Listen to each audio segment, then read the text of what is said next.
Centre. तो आज हम बात करते हैं आपके पौधों की पुष्पी पातकों की आकारिकी में जो आपका बचा हुआ पार्ट था तना। तो आज हम तने के बारे में जानते हैं कि तना किस प्रकार से होते हैं, क्या क्या होते हैं, तना में क्या स्थिति होती है, किस प्रकार के रूपांतरण होते हैं, इसके कार्य क्या होते हैं, ये सब सारी चीज़ें हम अपने इस वीडियो में डिस्कशन करेंगे। और अभी तक आपने मेरे चैनल को सब्सक्राइब नहीं किया तो चैनल को सब्सक्राइब करें, वीडियो को लाइक करें और साथ में वीडियो को लास्ट तक ज़रूर देखें। तो तना और पत्ती के बारे में आज डिस्कशन करेंगे। तो तने के बारे में आइए जानते हैं कि तना क्या कहता है। तना, तो तने के बारे में जानते हैं कि तना आपका क्या कहता है। तो तना जो है कि आपका अंकुरित बीज के भ्रूण के प्रांकुर से विकसित तथा जिस पर शाखाएं, पत्तियां, फूल तथा फल होते हैं तना कहलाती हैं। जो बीज होता है, बीज का जो भ्रूण होता है, भ्रूण एम्ब्रियो के प्रांकुर से विकसित होता है और साथ ही यह जो है कि जिस पर पत्ती, फल प्लस पुष्प इत्यादि विकसित होते हैं, लगे रहते हैं, उसी को तना कहा जाता है। मतलब कि बीज के भ्रूण के प्रांकुर से विकसित पत्ती, फल तथा पुष्प, इसी को कहते हैं जो है कि आपको, इसी को कहते हैं आपका तना। तने पर जो है कि जैसे ये तना हो गया आपका, तने पर जो है कि आपकी गांठ होती हैं तथा पोरियां भी होती हैं।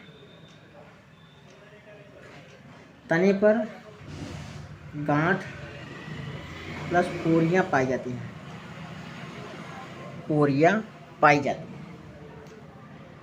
तने के जिस भाग से पत्तियां निकलती हैं उसे गांठ कहते हैं। मतलब गांठ के भाग से क्या निकलती हैं, पत्तियां, मतलब यहाँ से आपकी पत्तियां निकलती हैं, पत्तियां कहते हैं। ये गांठ अंतस्थ तथा काष्ठी हो सकती है। जब तना शैशव अवस्था में होता है तब वह प्रायः हरा होता है और बाद में काष्ठी तथा गहरा भूरा हो जाता है। जब तना की प्रारंभिक अवस्था होती है, जब तना निकलता है तो तने का रंग शैशव अवस्था में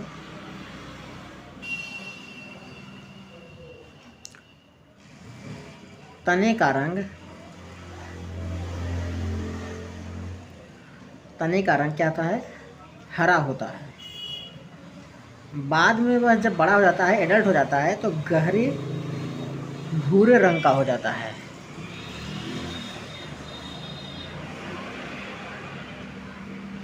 गहरे भूरे रंग का हो जाता है।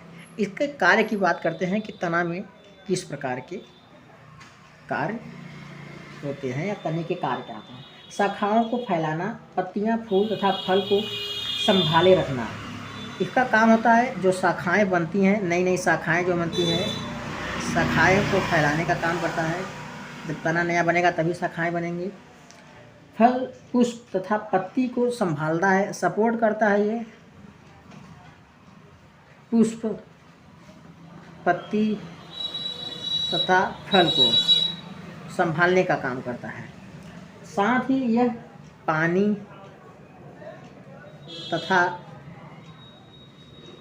खनिज लवणों का तथा प्रकाश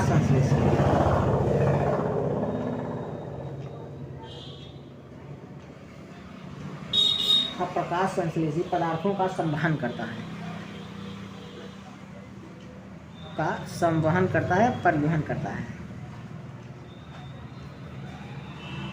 साथ ही कुछ तने भोजन संग्रहित करके फूल जाते हैं। मतलब कि कुछ जो तना होता है, कुछ तने ऐसे भी होते हैं जो भोजन संचय, सहारा देने तथा कायिक प्रवर्धन करने का भी कार्य करते हैं।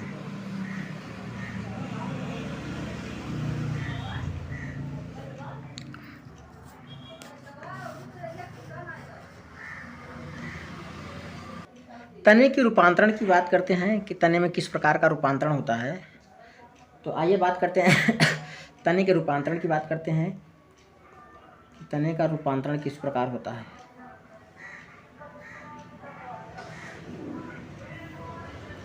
तो तने का विभिन्न कार्य संपन्न करने के लिए अपने आप को रूपांतरित कर लेते हैं। जैसे आलू, अदरक, हल्दी, जमीकंद, अरबी के भूमिगत तने भोजन संचय के काम करते हैं। जैसे आपके आलू प्लस अदरक प्लस आपका हल्दी, ये सब तने हैं। जमीकंद जो आप एकादशी के समय पे खाते हैं जमीकंद, उसके बाद फिर अरबी, ये सब क्या करते हैं, भोजन संचय करते हैं और फूल जाते हैं। भोजन संचय करके फूल जाते हैं। प्रतिकूल परिस्थिति में वृद्धि करने के लिए तने चिरकालीन अंग का भी कार्य करते हैं। मतलब किसी भी माहौल में या परिवर्तन में रहने के लिए ये अपने अनुसार सुरक्षा के लिए, प्रोटेक्शन के लिए, सजेशन सपोर्ट के लिए अपने आप को जो है कि ये रूपांतरित कर लेते हैं। जैसे कि पहला आपका आता है प्रतान। पहला आपका आता है प्रतान। यह तने का कच्छी कली से निकलते हैं, पतले होते हैं, कुंडलित होते हैं तथा पौधों को ऊपर चढ़ने में सहायता प्रदान करते हैं। आपने कद्दू वर्गीय मतलब जो कोहड़ा वाले जो पादप होते हैं, कद्दू वर्गीय जो सब्जियां आपने देखी होंगी, जैसे वो हो गया कद्दू, खीरा,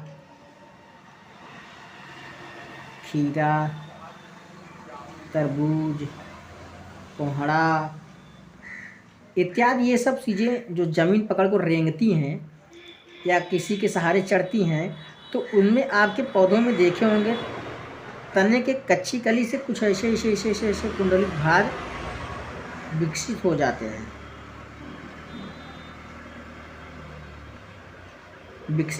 हैं। इसी को प्रतान बोलते हैं। प्रतान क्या करता है, आपका सहारा प्रदान करता है पौधों को या पेड़ों को, पौधों को ऊपर चढ़ने के लिए।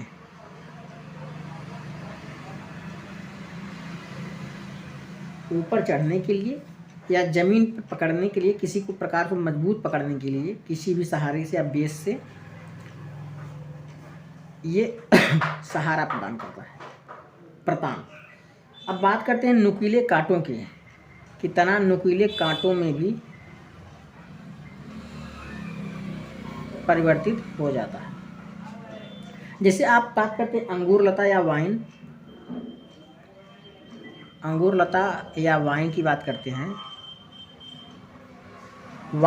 करते हैं, तो यह जो है कि यह भी तने की कच्ची कली से निकलता है। काष्ठी होता है सीधा तथा नुकीले कांटों में परिवर्तित हो जाता है। कच्ची कली निकलती हुई इस प्रकार से कांटों में रूपांतरित। जैसे कि आपने वहाँ पे देखा होगा, नींबू के पौधों में देखा होगा या सिट्रस के पौधों में देखा होगा, बैगन बुलिया में देखा होगा आपने। ये सब के पौधों में आपने देखा होगा, तो उसके तने से सीधे जो है कि नुकीले कांटों के रूप में कांटे निकले रहते हैं, जिसे नुकीले कांटों के रूप में अपना ये रूपांतरण कर लेते हैं तने। आगे तीसरे की बात करते हैं, तो चपटे तने की बात करते हैं। तो कुछ पौधों में जैसे ओपनसिया हो गया, चपटे तने जिसको बोलते हैं, इसका क्या होता है। और नुकीले कांटे जो है कि आपको जानवरों से इसको बचाते हैं या हानि होने से कि इसकी तने को कोई काटे ना, खाए ना, इस प्रकार से अपने ये नुकीले कांटे अपने आप को बचाते हैं। चपटे तने किस प्रकार से काम करते हैं कि यह जो है आपको टेरेस्ट्रियल या मरुस्थलीय स्थानों पर, बात करें शुष्क क्षेत्रों में मतलब मरुस्थलीय वाले स्थानों पर, जैसे आपके पाए जाते हैं केक्स या ओपनसिया जो पाए जाते हैं, इसमें चपटे तने या गूदेदार या सिलेंडराकार में, जैसे यूफोर्बिया में रचनाओं में रूपांतरित हो जाते हैं। इसमें क्लोरोफिल पाया जाता है तथा ये प्रकाश संश्लेषण करते हैं।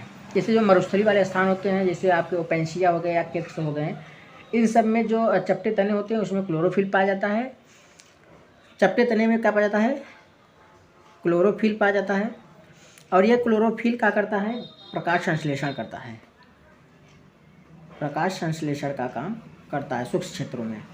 और जैसे इसके पौधे क्या क्या आते हैं, जैसे यूफोरबिया हो गया, यूफोरबिया हो गया, प्लस आपके ओपनसिया हो गया, ओपनसिया हो गया, केक्ट्स हो गए आपके।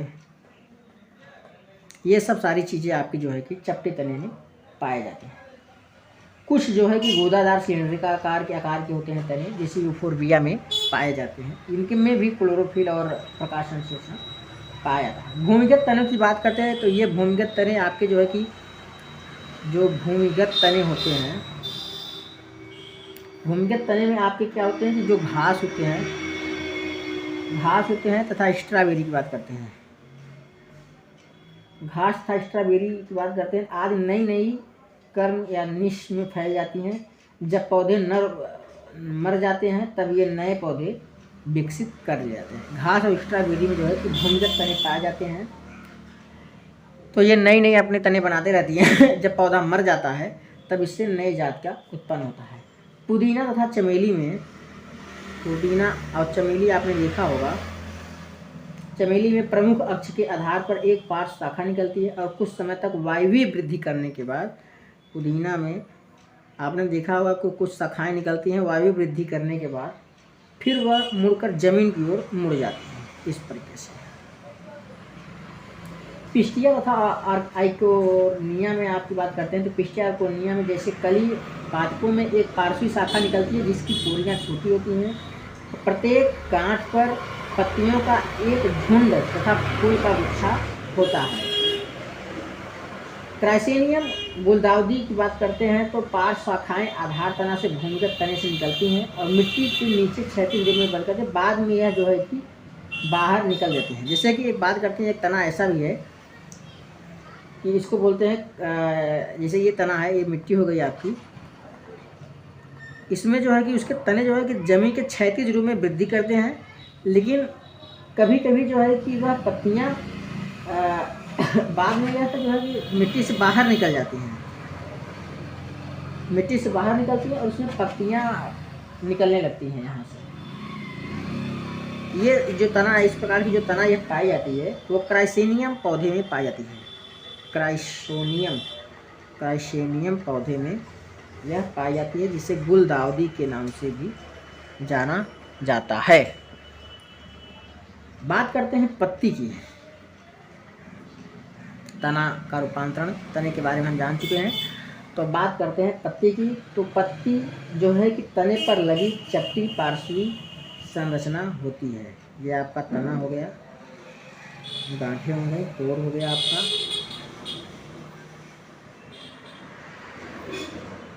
ये आपकी पत्ती हो गई।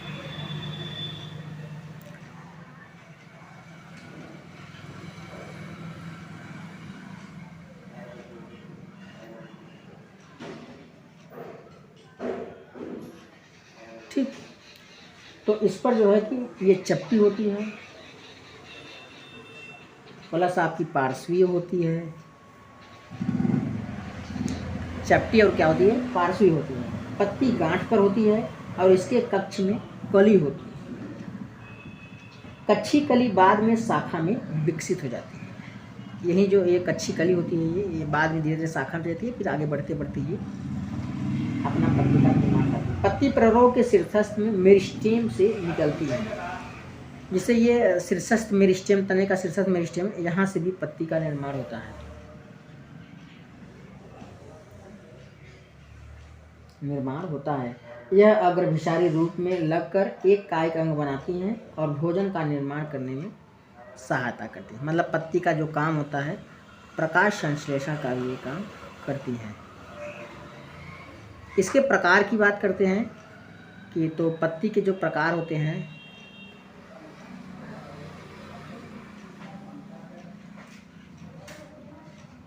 प्रकार की बात करते हैं पत्ती के, तो यह 3 प्रकार के होते हैं।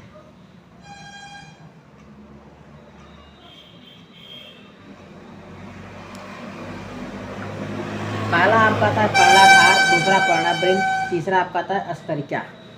पहला आपका आता है पर्णाधार, दूसरा आपका आता है पर्णवृंत, तीसरा आपका आता है अस्तरिका।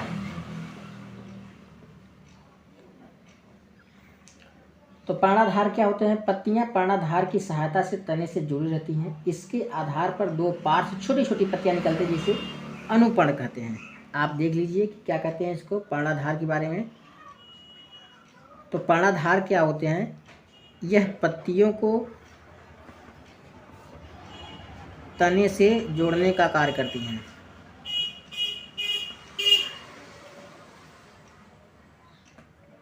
आपको दिखाते हैं चित्र के माध्यम से।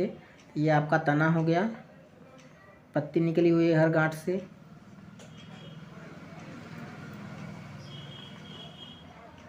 ये आपके यहाँ से छोटी छोटी पत्तियाँ निकलती रहती हैं, इसे अनुपर्ण बोलते हैं, इसे पर्णाधार बोलते हैं। और ये आपकी पत्ती हो गई।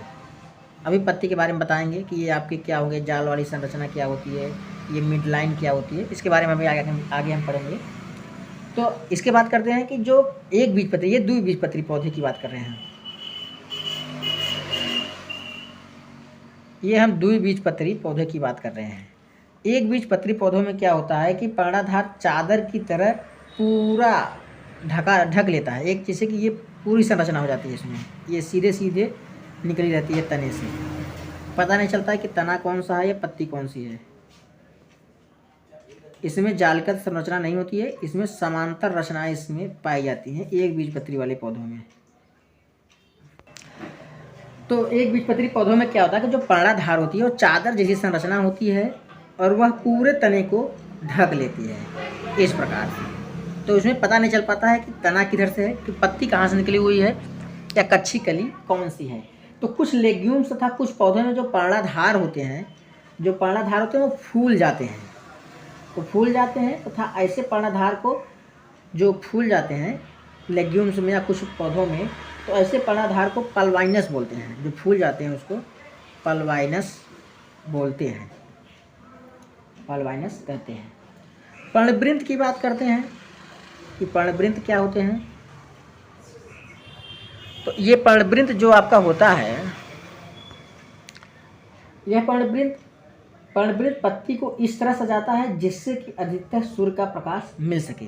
मतलब ये मान लीजिए कि ये आपका पर्णाधार हो गया, इससे आपकी पत्ती मिल गई। तो पर्णवृंत जो होती है, यहाँ से आपके पर्णाधार हो गए, आपके ये पत्ती को जोड़ने का काम, ये पर्णाधार हो गया आपका, पर्णाधार हो गया आपका। ये जो है आपकी पर्णवृंत होते हैं। ये पर्णवृंत इस प्रकार की संरचना होती है कि यह पत्ती को इस प्रकार से रखता है कि जिस पर पत्ती को अधिक से अधिक सूर्य का प्रकाश मिल सके। यह लंबा होता है, पतला भी होता है, लचीला होता है तथा अस्तरिका को हवा में हिलाता रहता है, जिससे इसको बोलते हैं अस्तरिका। पूरे पत्ती को, इस भाले भाग को अस्तरिका बोलते हैं। यहाँ से यहाँ तक के बोलते हैं पूरा पत्ती। यहाँ से जो मतलब पर्णाधार से पर्णवृंत तथा अस्तरिका को मिलाते हैं तो बनता है आपकी पत्ती। तो पर्णवृंत इस प्रकार से लगा होता है कि वह जो है कि आपकी अस्तरिका को हिलाते, इस प्रकार से हिलाता हुआ है ताकि हवा भी उसको ताज़ी मिलती रहे। अस्तरिका की बात करते हैं तो यह पर्णवृंत से लगा हुआ भाग होता है जो कि हरा होता है, चौड़ा होता है, कुछ पतला भी होता है, फैला हुआ भाग होता है तथा इसके बीच में जो है कि सुस्पष्ट, जैसे आपने ये देखा होगा ना, इसके बीच में जो है सुस्पष्ट जो है कि सिराएं निकलती हैं, जिसे बोलते हैं मध्य सिरा। इसे बोलते हैं क्या? मध्य सिरा। और सिराएं पत्ती को दृढ़ता प्रदान करती हैं, पानी, खनिज तथा भोजन के स्थानांतरण के लिए नलिकाओं की तरह यह कार्य करती है। और सिराएं क्या होती हैं? खनिज, लवण, प्रकाश संश्लेषण द्वारा बनाए भोजन को यह जो है पत्तियों तक पहुंचाते हैं तथा भोजन अन्य पदार्थों को भी, जैसे पानी हो गया, ये सब चीज़ों को भी ये पहुंचाने का काम करते हैं, नलिकाओं की तरह यह काम करते हैं। विभिन्न पादपों में स्तरिका की आकृति, उसके सिरे, चोटी, सतह तथा कटाव से भिन्नता पाई जाती है, देखी जा सकती है। अब बात करते हैं शिरा विन्यास की। तो शिरा विन्यास में क्या होता है कि पत्ती पर शिरा तथा शिरिकाओं के विन्यास को शिरा विन्यास कहते हैं। शिरा विन्यास की बात करते हैं तो इसमें होता है कि पत्ती पर शिरा, पत्ती पर शिरा प्लस शिरिकाओं के विन्यास को शिरा विन्यास कहा जाता है। जब सिरिकाएं स्तरिका पर जाल सा बनाती हैं तो उसे जालिका शिरा